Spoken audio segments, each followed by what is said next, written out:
vloggers na. And I'm sure syempre gusto natin i-welcome isang malaking karangalan na makita natin at makadaupang palad ang isa sa tinitingala ng mga writers, napakahusay ding host. Syempre, ang kanyang tumataginting na tawa, hindi natin makakalimutan yan. Ayan. Miss Julia Abdaza. Diba? Glamorosa pa din. Siyempre, pabatiin muna natin si Miss Marisa. First of all, this wouldn't be possible po kung wala po ang isang Ogie Diaz. Maraming salamat.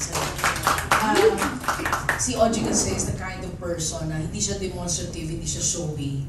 Pero malalaman mo lang na mahal ka niya pag pinag-aasayan ka ng mga ganitong paraan. And I'm really grateful, pare, sa ginawa mong sa ginawa mong pagtulong sa akin para for this to be possible. Itong book launch na to dahil po yan kay Ogie. And of course, I'm very grateful din kay Ninang Julia Abdaza for coming and to my other friends who are here today. Maraming salamat po. I have some closest media friends like Ana Pingol, Ate Pilar Mateo, and my former manager, Mr. Nestor Cortero. Yan. And thank you po syempre first time po natin lahat. Meron akong familiar na names na nababasa po, pero syempre first time lang tayo nagkadaupang palad. Maraming salamat po sa inyong time. So, I'm sure ito rin ang kanilang tanong, Marisa, kung ano ba yung My Farewell Slam book? Bakit ba ito nabuo sa isip mo at ngayon ay naging libro na siya or slam book? At ano naisip, ba't ito? Ba't hindi yung tungkol sa buhay, tungkol sa kamatayan ng tinatalakay mo dito? First, I think this is timely. Life is uncertain, but this is timely because time is fleeting. At marami po akong na-experience na yung mga namamatayan. Siyempre namatayan na nga sila, tapos nagiging confused pa sila kung anong gagawin nila, anong uumpisahan nila. Wala silang alam kung ano ang preparasyon pag namamatayan, di ba? Hindi ka nga nakakaiyak sa umpisa, di ba? Kumbaga tulala ka muna bago ka umiyak. Pagkatapos, dahil ito ka, hindi mo alam kung anong mga gusto niya kasi usually ang parents natin, di ba, they find it morbid if we talk about insurance, if we talk about yung katapusan, di ba, yung passing on. So, ayaw nilang pinag-uusapan yan kasi morbid. But we have to face it. I think the subject of death is being suppressed. But it will all come to all of us. Kaya, naisip ko po ito nung pandemic. Marami pong nawawala, na biglaan. Today, you're very healthy, wala kang ubo. The next day, may ubo ka na. And then, namamatay ka na lang bigla. Diba? So, naisip ko to during the pandemic. And marami akong sinabihan na friends. Kasi syempre, diba, nung pandemic, ghost town, wala tayong kausap ko di mga friends lang natin sa telepono, sa FB, Messenger, ganyan, diba? So, I thought about this and then sinashare ko. And one of the people that I've shared with this idea was Ogie Diaz. So, sabi niya, ba yan? Mga ganun ng, syempre reaksyon ng lolo mo, parang, sigurado ka ba dyan? Yung ganyan. Walang naisip ko lang. And then, it was Tita Aster Amoy who pushed me na, huwag mo nang i-procrastinate yung mga ganitong bagay. Wala mo po akong funds, sabi ko. So, makakaraos ka dyan, believe me, umpisahan mo na yan. So, yun, little by little, naumpisahan ko na po with the help of other friends and supporters. I was able to publish a book. Kasi ako Tito Nestor knows this, I'm a frustrated journalist, sabi ko. Gusto ko maging Nestor Cortero someday, or Julia Abdaza. Kaya lang, si Ogie din, he's a very good writer, kaya lang, parang suntok sa buwan, naisip ko because I consider myself as just good for a laugh. Parang I'm a comedian, singer, and then / Nag-umpisa na po ako magluto-luto. Yun nga, nakaraos po ako ng pandemic. It's ironic because nung pandemic, kumita po ako because of, you know, the lutong ulam online, express, mga tao umu-order. Nung medyo nasabik na ang tao sa restaurant, wala na umu-order sa akin. So, yun po ang nangyari. Medyo yun, nakaraos naman po ako ng pandemic and I've thought about this book. Thank you, Marisa. So, sino yung gustong magtanong? Pwede ilakas ang boses niyo. Hello po. Good afternoon. Naman po. Ako po si Mami Jo. Jo Gonzalo. Mami Jo. Opo. Alam po, siguro ang una kong tanong dahil lahat ng mga tao, kilala kang nagpapatawa. Yung emotions ba, nung ginagawa mo, ikina-conceptualize mo ito, malungkot?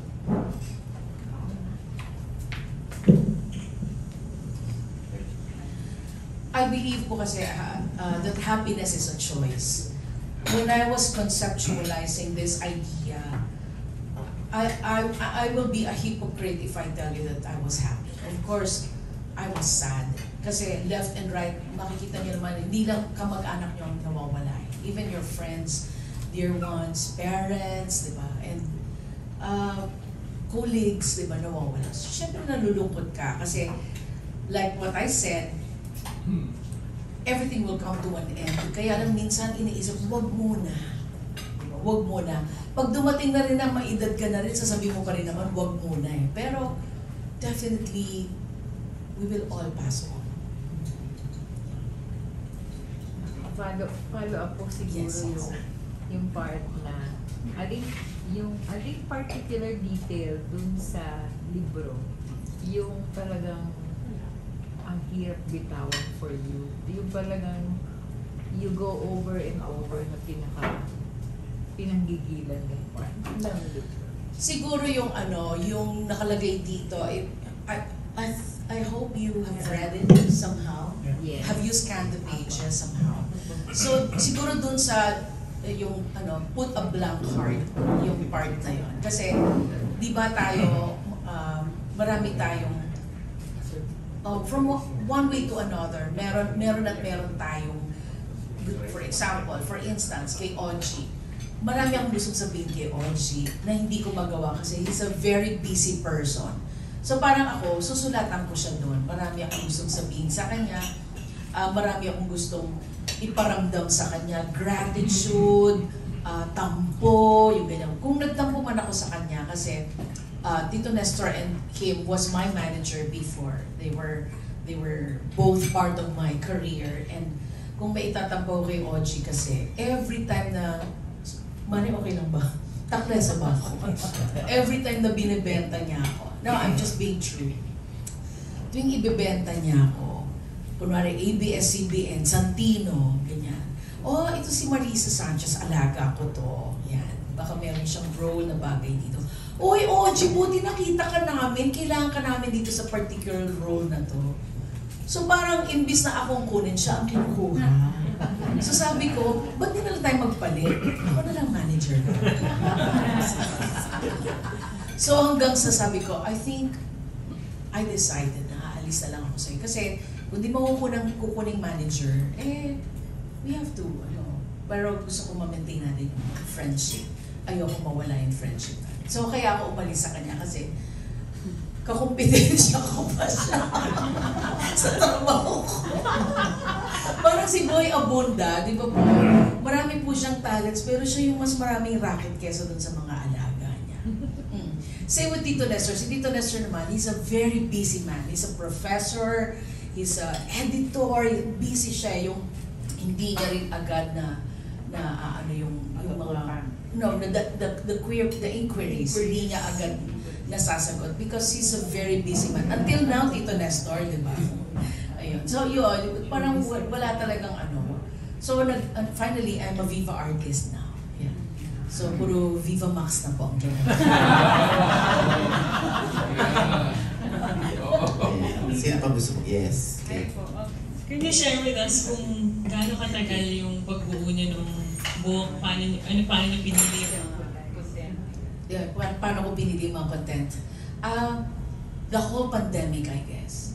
the whole pandemic. As in talagang pinag-isipan ko ng gusto because I don't want to be ridiculed. I don't want to be morbid. So I made it light. So I came up with an idea of having a slam book.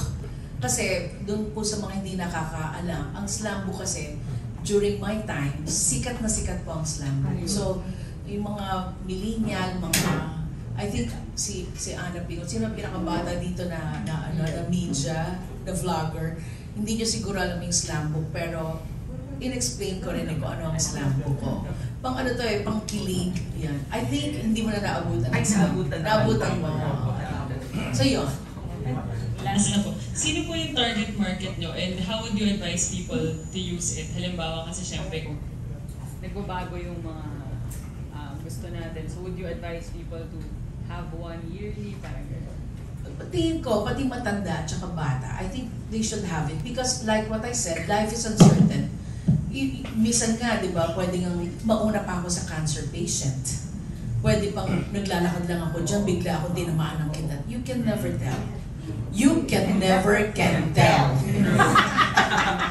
Yun. So yun, ang market ko, siguro yung mga cancer patients, old people, pero actually sana lahat, even bata. Even my daughter, she's only 12 years old, but she's writing on the slam book already. Yes, Pilar. Tatanungin ko na lang, have you filled in the blanks? Nasimulan mo na ba siyang at kanino mo ipagkakatiwala ang farewell slam book mo? Actually, kasi I have Ate Vivian here. Ate Vivian is a very, very good friend. Asawa siya na aking musical director. So, nilagay ko na doon sa slam book na siya yung in case of emergency. Isa siya sa nilagay ko si Ate Vivian. Kasi yung anak ko 12 years old pa lang So, pero pwede naman niya itago, pero just in case, pwede madali namang makita yon. So, yun. Siya. Maris, may tanong ako. Yes, Tito Nessa. Pwede mo ba ito ma-legalize para mag-serve siya na last will and testament? You know, that's a very hard question, Tito Nessa. I think I will have to consult a lawyer. Ikaw, pwede ko na i-consult si Papa O. I don't know yet, but that's in my thoughts also, Tito Nestor. Yun. So, pero I think I will consult a lawyer. Ninang Julie, what do you think? Okay. So, that's a very hard question. Siguro papanotaryo, tapos may pirma ng titik ko. Pwede siya. Yes. Miss Marisa, kasi medyo nasa digital age na tayo. Have you thought about it? Have you thought about making it into a digital book or something like an app? Actually, Daddy Tong is here. He's a good friend of mine. I'm also an agent of FWD Insurance. And si Daddy Tong, medyo may knowledge siya. Parents siya ni Julian Torono. Pero meron siyang knowledge tungkol sa e-books. But kanina, I was talking to Papa O, kay Papa Oji kanina. Sabi niya, ano ba yung sinabi mo? Parang masyadong mahaba, para i-digital, para i-e-books, parang people, kasi yung book, I think it was made to be Personalized. Yeah. Tangible. Tangible, yeah. I think that's correct. Maganda rin pala to, no? Na yung last will, Nandun na lang. bongga. Tapos pipirmahan na lang nung Yes. Shaky Bells. Tama. Papanotaryo na lang din Yes, siguro. Yes, totally lang. Legal na yun. Yes. Miss Marisa, I'm John Buena from Kumiko.com. I've read a couple of pages in your new book. I find it, well, my impression of you is different from the actual person who's writing the book. It's actually more serious, a little more Christian-y, if you may say so. And totally out of like the Marisa Sanchez that's making us laugh on television. How you thought about also injecting some sort of humor on the writing, other than, it's a little too serious kasi. Yeah, so, I'd I'd like to let everybody know that I'm a comedian by profession. Pero I'm not saying that I'm a sad person. I'm not saying that. You can, kasi I'm a loner, and I'm single. I was married, now I'm single. And when I was married, there were times that I said, I wish I were single. And when I was single, I wish I were married. So right now, I'm single and alone, but I'm happy. When I thought about that, it's more of getting matured in the process. So parang, like what I said a while ago, time is fleeting, life is uncertain, death is sure. But you know, when I shared about Christianity over there, I think I just want to impart that the John 3:16. Yes, I'm a Christian, and I don't know how to sound it. I will not sound like hard sell. Yeah. I don't want to sound like preaching, Yeah. but I just want you to know that I think the important part there is that I want to share it with everyone that we're not going to heaven because of our good works. We're not going to heaven because we pray a lot. We're not going to heaven because we are good people. I think we're going to heaven because of what Christ did for all of us, mankind, when He was crucified on the cross to pay for the penalty of our sins. Ayan, dahil I was fulfilled. I feel fulfilled. Tapos, I don't want to come from me, pero total, ano naman to, I have to be true. Ang dami pong bumibili ng slam book, ang daming orders. Yung Central Books na nga lang nagre-reklamo na, sandali lang po, wait lang po muna. Alam mo yung ganun. So, masaya ako sa outcome. Kasi, first of all, ang unang feeling mo lagi pag may ginagawa ka, kahit hindi slam book, di ba kinakabahan ka? Parang, okay ba to? Magbo-boom ba to? Yung ganyan. Meron ka laging apprehensions. Meron ka laging fear, di ba? Pero, kung pananatilihin ko na lang yung fear na yun, hindi ako uusad. So ako, to be honest, I was scared at first because I don't want to be laughed at. Parang, ano ba to? O kaya parang ma-antagonize ako, di ba? Baka ma-antagonize ako ng, ba naman, ang daming book na pwedeng isulat, bakit siya? Eh yun ang pumasok talaga sa damdamin ko eh. Ano po yung naging feedback? Back ng mga friends ninyo? Yun nga, ang dami na nilang orders. Sabi nila, Marisa, actually, can I quote Tito Nestor Cortero? He said, novel. Yeah. And For those na magsisimula po na gamitin yung Islam book na sagutan, ano po yung maa-advise niyo sa kanila or for you to guide them then? Okay. I have a very good friend here who's a very good singer, a very good musician. Actually, mag-asawa sila, musician sila. And ang ganda kasi nung, parang okay lang bang i-ano ko si Miss Lisa kasi meron siyang experience na nahihirapan siyang sulatan yung slam book dahil hindi niya agad matapos, hindi niya agad maumpisahan, hindi niya... So sabi ko sa kanya, in-advise ko na sana sulatan niya muna yung mga importante. Like, anong gusto mong coffin, anong gusto mong flowers, anong gusto mong picture, di ba? Oo, lahat ng mga lahat ng mga ibang nateteki, hindi nila gusto yung picture na nilalagay sa ano nila. Pero tayo, di ba, ang nasusunod, oo. Kaya, yun yung mga, I think yun muna yung mga importante nyong ilagay. And then, if she can add, Miss Lisa, okay lang ba? Kasi maganda yung tanong niya eh. Sagutin mo kasi, she's one of the people who believed in the slam book and I invited her over kasi I'm very thankful to her. Miss Lisa, okay lang. Thank you. Sure. Sagutin mo lang yung ano niya kasi parang ang pangit pag sa akin, ang yabang pakinggan. Hindi, I think the book is very practical for me, because my husband here, Roy, just recently had a heart attack, and I had that was last year, October.